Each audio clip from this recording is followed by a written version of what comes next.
Hi hello friends, welcome to our Shri Babu study point channel.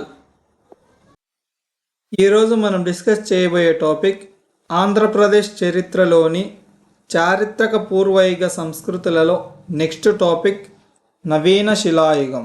ఈ నవీన శిలాయుగాన్ని ఇంగ్లీష్లో neolithic period అంటారు.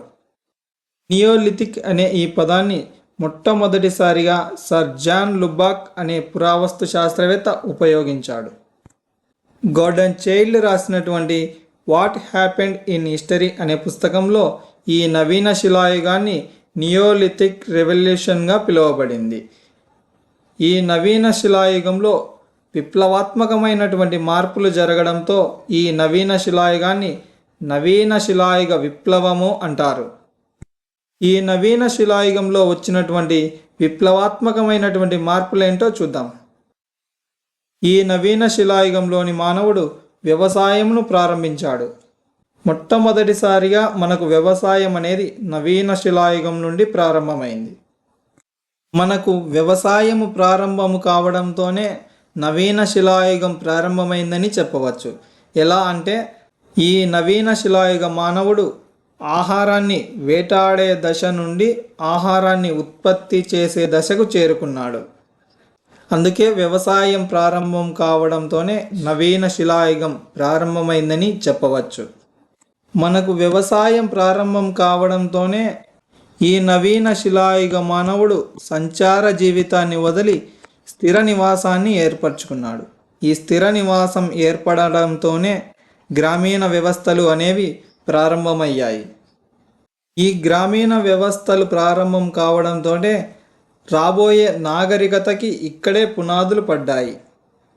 నవీన శిలాయుగం అనేది మన భారతదేశంలో వివిధ ప్రాంతాల్లో వివిధ కాలాల్లో ప్రారంభమైందని ముందుగా తెలుసుకున్నాం.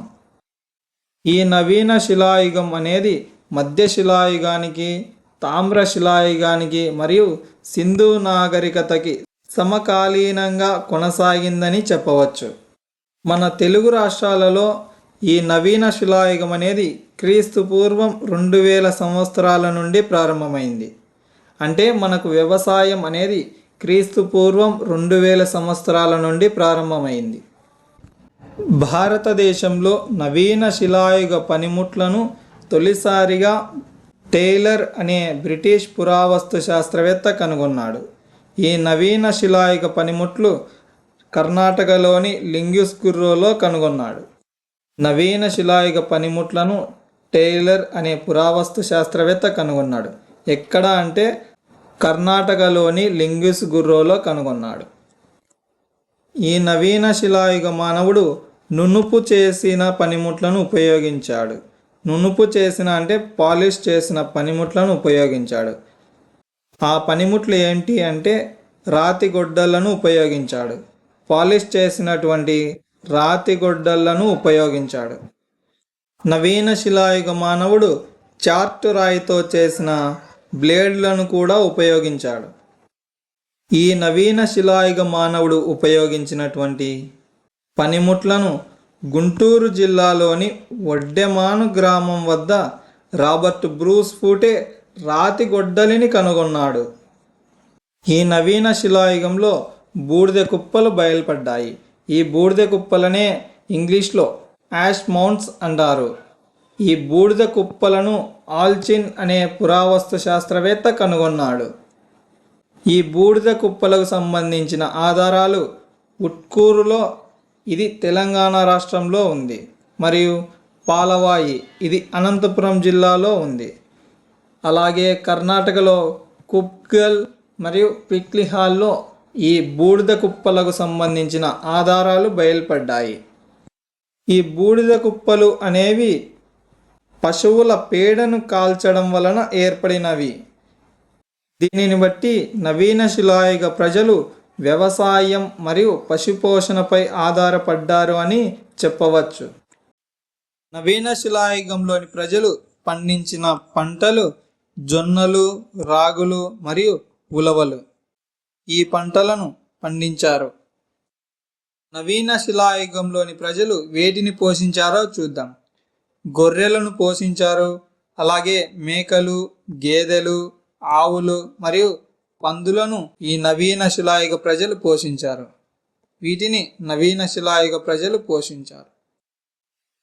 ఈ నవీన శిలాయుగంలో మనకు బూడిద కుప్పలు బయటపడడంతో ఇక్కడ గేదెలు మరియు ఆవులను ఎక్కువగా పెంచారు అని తెలుస్తుంది.